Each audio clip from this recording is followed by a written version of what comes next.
J'espère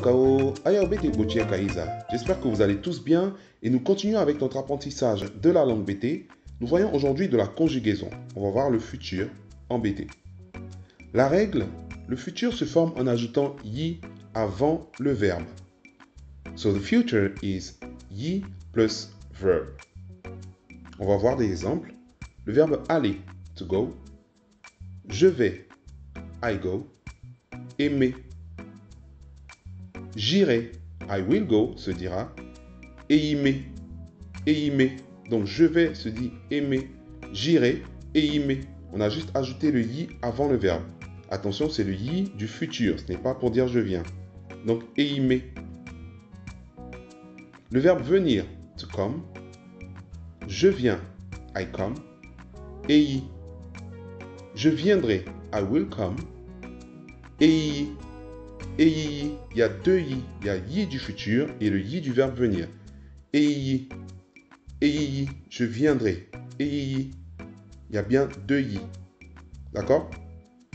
Vous remarquerez que en français, on peut utiliser le verbe aller pour exprimer le futur. En BT, on va utiliser le verbe venir, qui est yi. Je mangerai peut se dire je vais manger.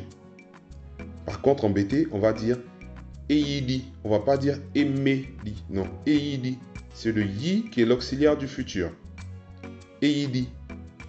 Donc, il est important de retenir qu'on utilise bien l'auxiliaire yi pour le futur. Donc, français, je vais plus verbe. English, I'm going to plus verb. BT, ei plus le verbe. D'accord? Donc, c'est l'auxiliaire yi qui est utilisé en BT. Pourquoi yi? Yi signifie venir, comme vous le savez. Et le futur exprime une action à venir. Tout simplement. So yi means to come, and the future is an action to come. That's why we're using yi for the future. J'apprends, I learn. Équier, équier. J'apprendrai, I will learn. Équier, équier. Vous avez vu qu'on a juste rajouté le yi avant le verbe. C'est très simple. Équier, j'apprendrai. Il mange, he eats. Odi. Il mangera, he will eat. Oyidi, oyidi.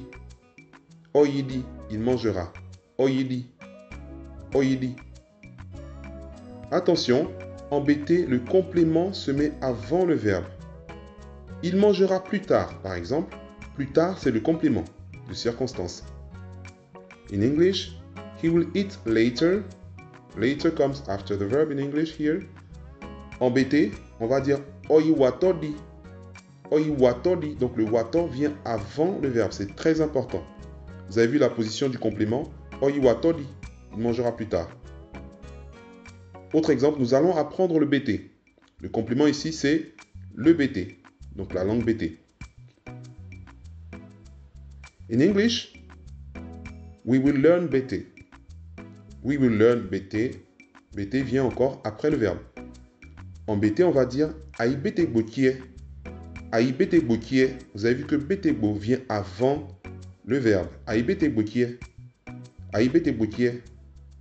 D'accord? La position du complément avant le verbe. Très important. Je vais t'appeler. Ici, le complément c'est le T apostrophe. Dans ce cas, il vient avant le verbe en français. D'accord? Je vais t'appeler. In English, I will call you. Donc, in English, it comes after the verb. En BT, on va dire eyeila. Eyeila.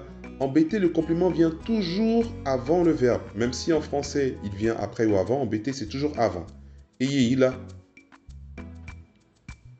Tu m'appelleras. Le complément, c'est M apostrophe. In English, you will call me. Donc, me comes after the verb here. En Gbadibo, on va dire Eyi amela. Eyi amela. Vous voyez que le complément vient toujours avant le verbe. Eyi amela. Eyi amela. D'accord? Et c'est tout pour aujourd'hui. La conjugaison du futur. Awatoke yo. La repas ningu.